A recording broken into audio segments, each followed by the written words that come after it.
Hello guys, तर मी तुमची लाडकी सिद्धी. तर आज मी जाणार होते ॲज अ मॉडेल म्हणून वैशूज मेकओव्हर यांच्या इथे, कारण की ते घेत आहेत क्लासेस आणि त्यांचे जे स्टुडंट होते त्यांच्यासाठी त्यांनी आम्हाला सजेस्ट केलं होतं. तर मग मी गेले होते. तर त्यांचे स्टुडंट आधीच आली होती मी यायच्या पहिलेच. तर मग आम्ही गेलो. मग त्यांनी लगेच माझी तयारी करायला घेतली. त्यांनी आधी मला मस्त छानपैकी साडी घालून दिली. साडी एवढी भारी घातली होती, खूप छान होती. मग नंतर साडी घातल्याच्यानंतर वैशूदीदीच्या मम्मीनं मस्त चहा करून आणला होता. मग आम्ही चहा पिलो आणि खूप भारी ट्रीट करतात ते.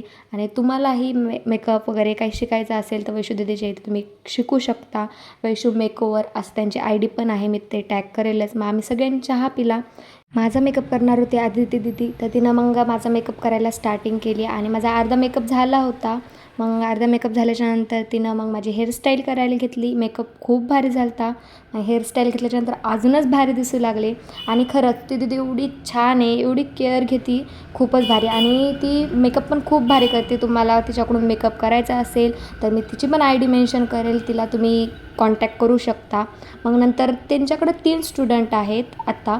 तर तिन्ही स्टुडंट खूप भारी मेकअप करतात, तुम्ही तर माझा बघूच शकता. मग नंतर आम्ही दोघी पण गेलो लोकेशनवर गेल्याच्यानंतर आमचे फोटोग्राफर ऑलरेडी आले होते. मग नंतर आम्ही मस्त फोटो वगैरे काढून घेतले आणि मग नंतर फोटो वगैरे काढल्याच्यानंतर आम्ही रिटर्न आलो. मग तिनं माझा पूर्ण फेस क्लीन करून दिला. मग मी माझ्या घरी आले आणि हा इंस्टाग्रामवरचा माझा फर्स्ट मिनी व्लॉग आहे. तर कसा वाटला आहे कमेंटमध्ये नक्की सांगा. मी व्लॉग करत जाऊ की नको हे पण सांगा.